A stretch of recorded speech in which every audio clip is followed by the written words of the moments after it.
ने भी प्रश्न किया है। बड़ा जोरदार प्रश्न किया। भगवान महावीर हमेशा पक्षपात से, भेदभाव से रहित रहे। तभी तो आहार के लिए एक महिला की भक्ति से प्रभावित होकर के चंदन वाला जो सांकलों में बंद थी, बेड़ियों में जकड़ी थी, उसकी भक्ति से भर कर के तीर्थंकर भगवान जेल की कोठरी में पहुंच गए। तो वो तो हमेशा उच्च स्थान देते ही थे। जब इस प्रकार के ओकेजन आते हैं, विशेषकर महावीर जयंती का पर्व, तो महिलाओं को भी योग्य स्थान तो दिया जाना ही चाहिए।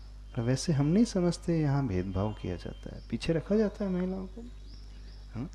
महिलाओं के लिए भोजन के लिए व्यवस्था के लिए नियुक्त किया जाता है? नहीं। आज वर्तमान की महिला तो पुरुषों से कंधे मिला करके चल रही है। पर एक बात अवश्य ध्यान रखना चाहिए, उनके साथ कंधे से कंधा मिलाकर के चलना है, इसका अर्थ नहीं है कि महिला वर्ग अपनी मर्यादा को भूल जाए।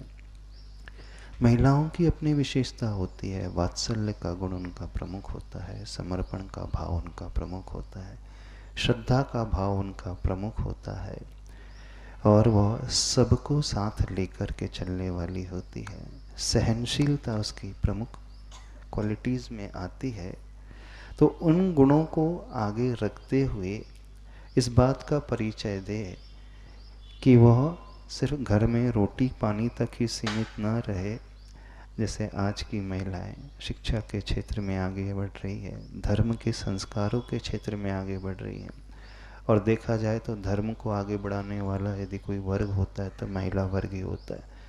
जितने भी तीर्थंकर भगवान के समो शरण रहे हैं, जितने श्रावक रहते थे उससे तिगुनी श्राविकाएँ रहती थी, जितने मुनि महाराज रहते थे लगभग तिगुनी आरिकाएँ रहती थी।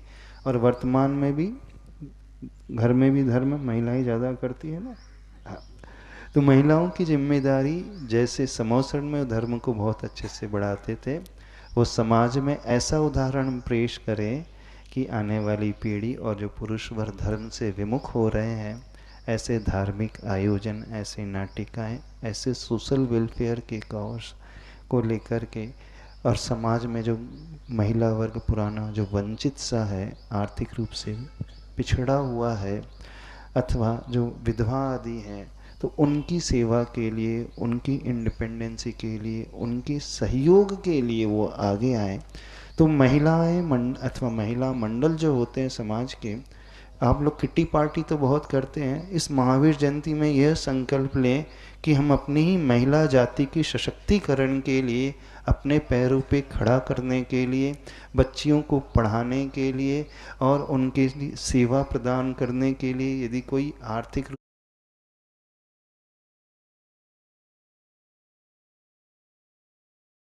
रूप से कमज़ोर है अथवा कोई बीमार है, तो उनके लिए हम हेल्प के लिए आगे आएंगे तो एक बहुत बड़ा आदर्श प्रस्तुत हो जाएगा। फिर पुरुष वर्ग आप लोगों को स्वतः ही आगे करता चला जाएगा कि महिलाएं सिर्फ भोजन ही नहीं बनाती हैं, महिलाएं जैसे समोसरण में रह करके धर्म करती हैं, आज वर्तमान में उस प्रायोगिक प्रैक्टिकल धर्म को करके दिखा रही हैं। तो महिलाओं को ये आदर्श प्रस्तुत करना चाहिए, अपने महिला मंडल के माध्यम से समाज के वंचित बच्चों के, बच्चियों के लिए, विधवाओं के लिए वो कुछ कार्य कर सके, ऐसा कार्य करके दिखाएं।